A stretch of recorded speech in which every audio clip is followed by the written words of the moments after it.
POA Community Fit Body Bootcamp and Fit Body Forever communities. What's up, everybody? I am Robert Linkul, and welcome back to trainingtheolderadult.com. I hope you're all doing well. I wanted to take a look at the new CanFitPro digital magazine. There is an article in here, right there, about training older adults from research to programming. Now, we're going to poke holes in this author's article and figure out all the things that they're saying that's incorrect. And we're just gonna let this guy have it because he's ugly and nobody likes him and he smells bad. And he's me, it's me. I wrote this one and I love reviewing my own articles. There's nothing more egocentric than looking at your own content. I'm kidding. The reason that I wanted to showcase this and take a look at it, number one, for all of you CanFitPro professionals, which I'm learning through looking at all of our information on YouTube, and you can kind of see your viewers and viewership and this and that. We're really good we're pretty popular in Canada. Like, there's a lot of you Canadians on here and watching our content. So thank you. I appreciate you being here. And I am a big fan of maple syrup. So we which is the most ridiculous American thing to say of, like, of course that's what you would say. But I like hockey too. How about that, right? You're like, there's the number one and number two most stereotypical Canadian things that you could say, and you're very nice, eh? Oh boy. Canadian fanship down the drain. There we go. I'm kidding. All right. CanFitPro professionals, thank you for being here. You get CEUs if you read this and take the quiz. Do you see that down there at the bottom? You get one CEU for going through this. So that's pretty cool. This is my mother-in-law, by the way, if you don't recognize her on here, Janine. She's featured on my Instagram often. They wanted a couple of photos for the article after I wrote it, and I sent in like 8 of them, and this is the one they picked. She is doing 1,000 step-ups, literally 1,000 step-ups. That's the Chad workout. She's doing that in this video or in this picture, and that's a pretty cool moment. So I'm excited that was in there. You'll see Joyce here in just a moment. So what we did with this article is I defined sarcopenia, etc. in the beginning, but there were 3 articles in particular, and in the digital copy of this, which is in the description below, if you click the link, it opens the digital magazine, and as you flip through the pages, you can click on these right here. See where it says number 1, how to gain muscle mass. If you click on that, it takes you to the research article. Okay, so when CanFitPro approached me and said, you're doing a talk, okay, which is this coming Saturday, by the way, August 9th. I'm doing a talk at 10:45 a.m. Pacific Standard Time on 5 strength training strategies for older adults. In that talk, I talk about articles that have influenced our programming. And so when CanFitPro came to me and they said, could you write us an article that talks about how you do that, how you interpret the research, and then apply it into your programming. What are the takeaways? Like, what personal trainers would be able to read that research article, which are super boring, right? To kind of read them, and I don't mean boring in a bad way. I just mean, like, there's no pictures. It's just kind of like boring research stuff. You're like, you got to decipher all the stuff. Here's how we did it. Here's a blah, blah, blah. And then at the end, you can't just read the abstract and then get the main point. Like, you got to dive into it a little bit and see how it was done and why, and then what the results were.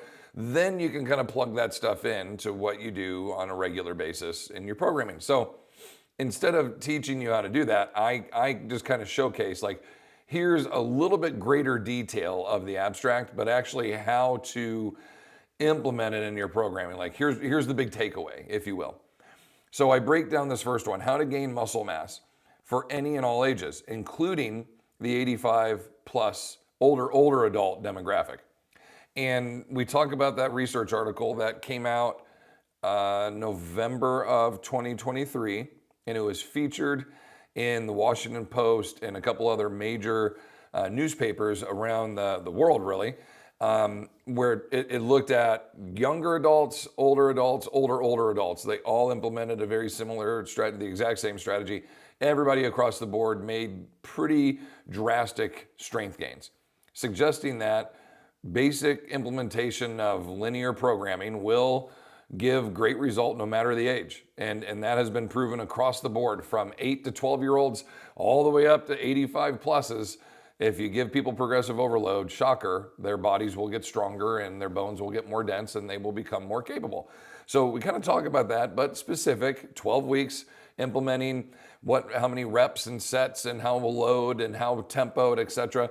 And then the key takeaways down here at the bottom, we kind of dive into that a little bit. So in this particular article, the number one there in the middle, they did a 12-week program. They tested them pre, in the middle, and then post, and basically found that about 20 minutes a day, doing 5 different lifts, 8 to 12 reps, as they trained through, they had significant improvements and changes in their overall strength, but application of that strength to daily life movements. And what does that mean?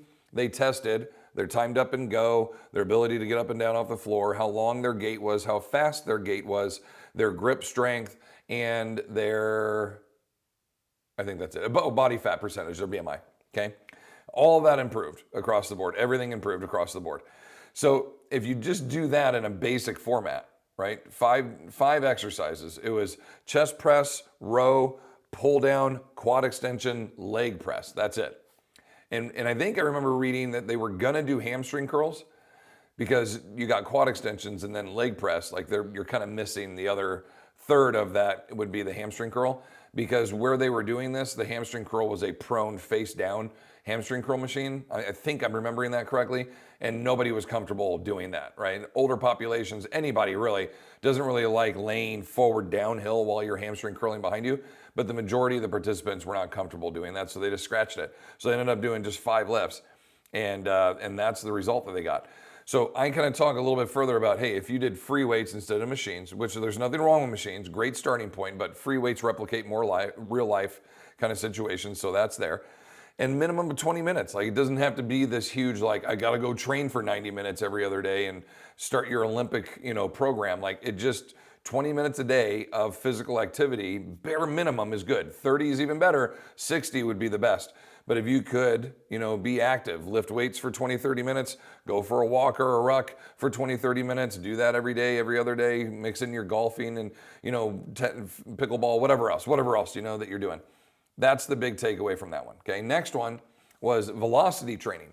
And they talk about 2 different groups, one that did slower velocity with a little heavier load, and then faster velocity with a lighter load.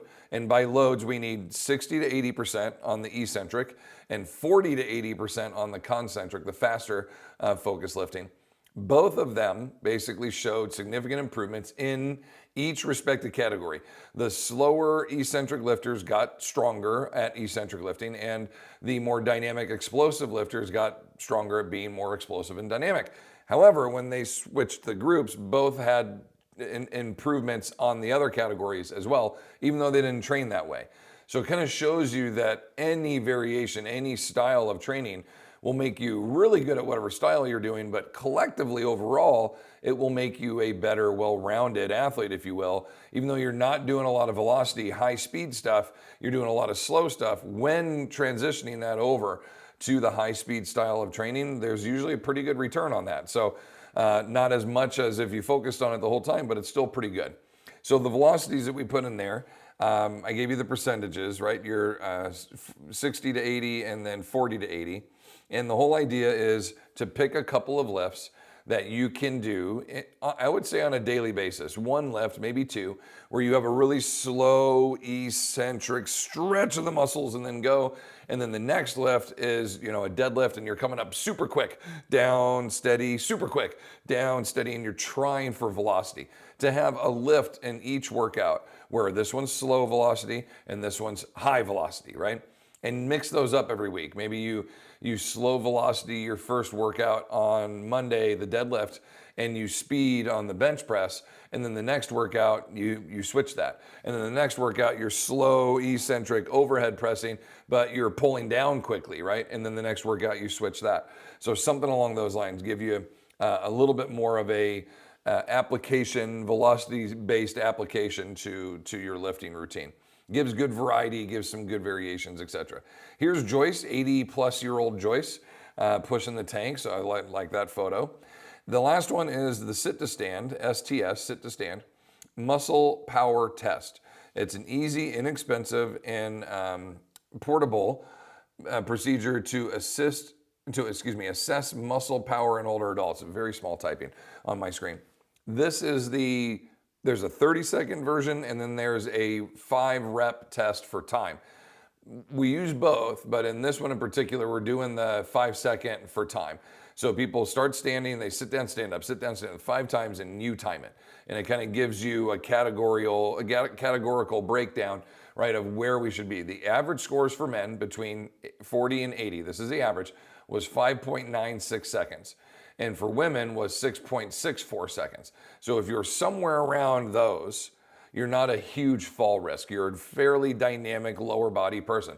If you are slower than that, remember this is 2 parallel, right? So you're not sitting into a stool. Like you're 2 parallel where your knees and your hips are in the same line. You sit down and you completely stand up and you completely sit down. Like don't just bang your butt off the bench. Like sit down, unload, stand up. Sit down, unload, stand up. Full lockouts.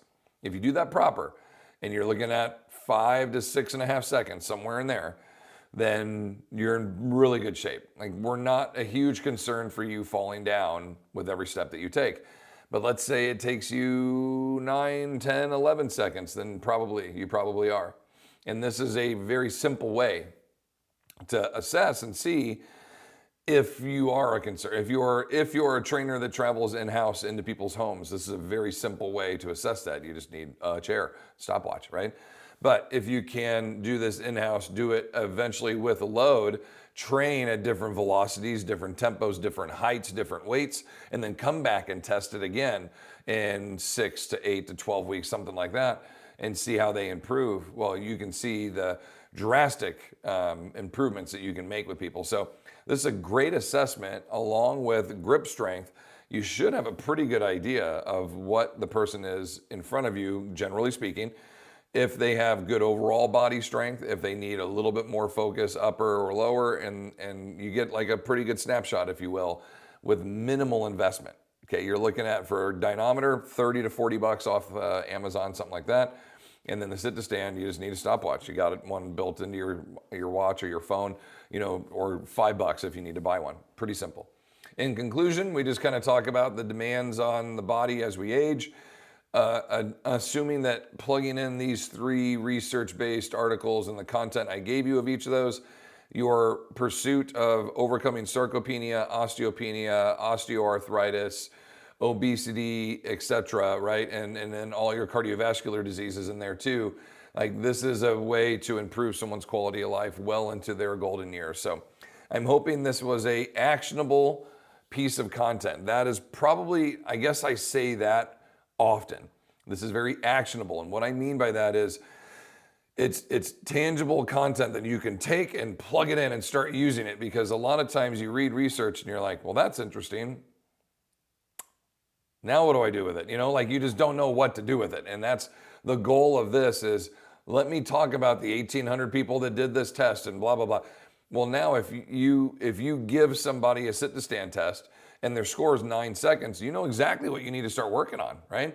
Their lower body strength and stability and dynamicness is not good. So let's get them pulling, let's get them pushing, let's get them doing lower body lifts that are gonna get them stronger at first and then more dynamic as they go. And it doesn't have to be fancy, man. It can just be deadlifts, pulling a kettlebell off the floor.